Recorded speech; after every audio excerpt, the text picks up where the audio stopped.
Bonjour ou bonsoir, tout dépend à quelle heure vous écoutez ce podcast de l'ODJ Média. Notre chroniqueur de l'ODJ, Abdallah Lafari, partage son avis et ses réflexions dans un article qu'il a intitulé « La mystérieuse affaire criminelle de Martil ». Alors écoutons-le dans ce podcast.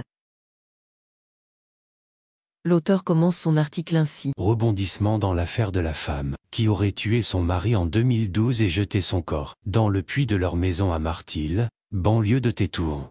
D'autres ossements trouvés pendant les recherches pourraient appartenir à son fils lui aussi brusquement disparu en 2018.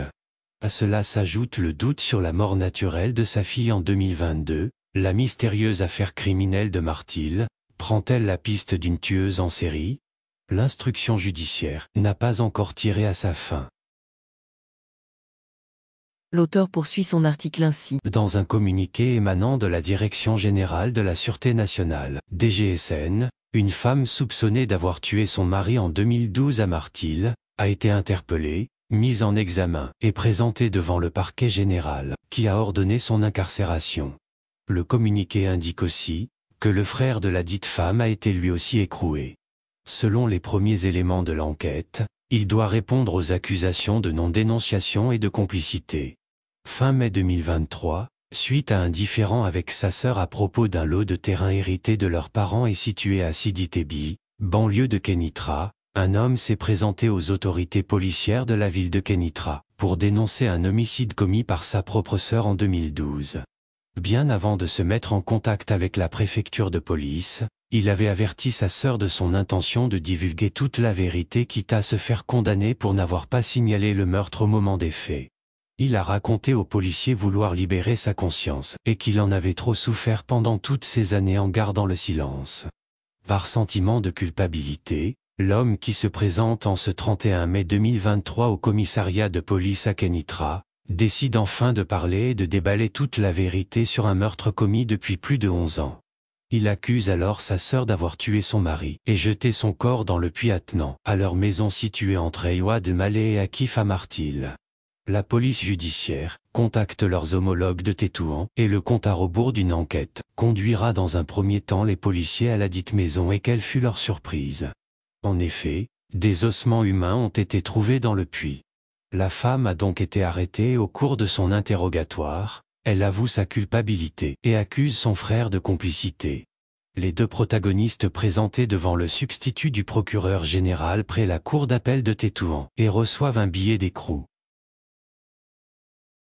L'auteur précise ainsi. Les réseaux sociaux s'intéressent à l'affaire et mettent le paquet. Tenez-vous bien, il en ressort que la dite femme s'était présentée en 2014 à une émission de télévision sur la chaîne 2M accompagnée de son fils pour demander aux téléspectateurs de l'aider à retrouver son mari disparu au mois de mars 2012, sans donner aucun signe de vie ni de mort. Quel culot! Lancer un avis de recherche afin de masquer son crime et brouiller toutes les pistes qui pouvaient conduire à sa mise en cause.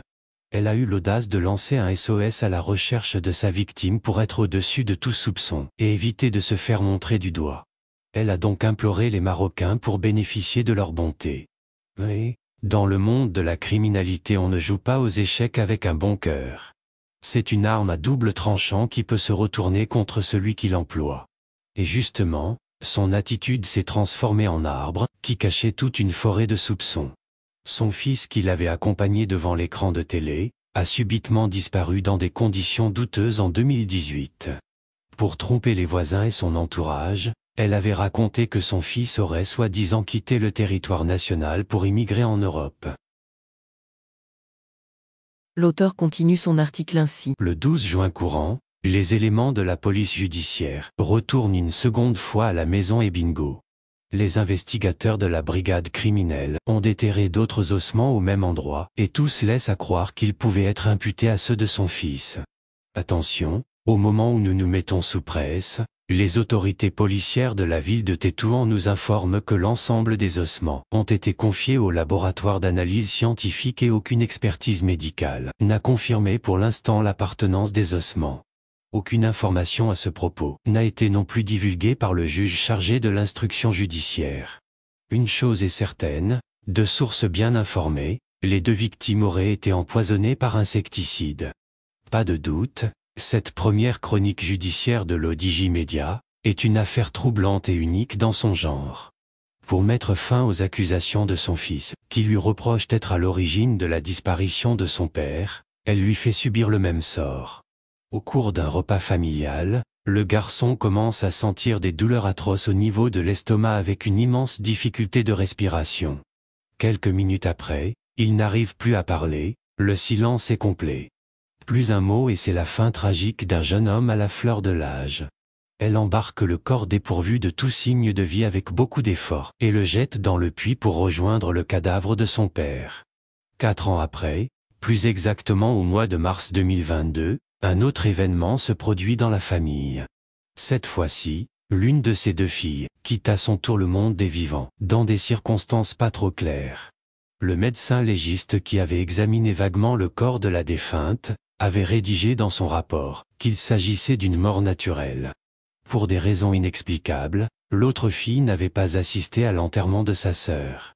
En fait, pour plus d'informations, cette famille était composée d'un garçon et de 2 filles.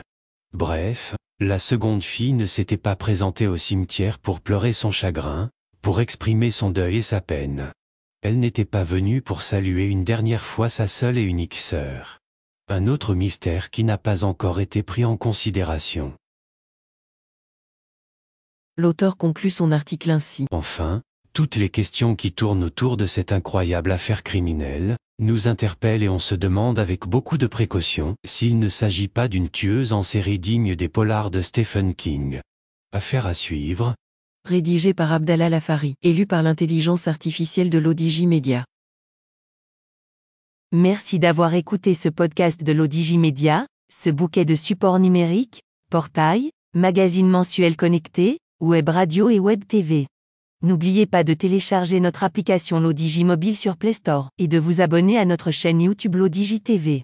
Vous pouvez, aussi, nous suivre sur nos réseaux sociaux, Instagram, Facebook, TikTok, LinkedIn et Twitter.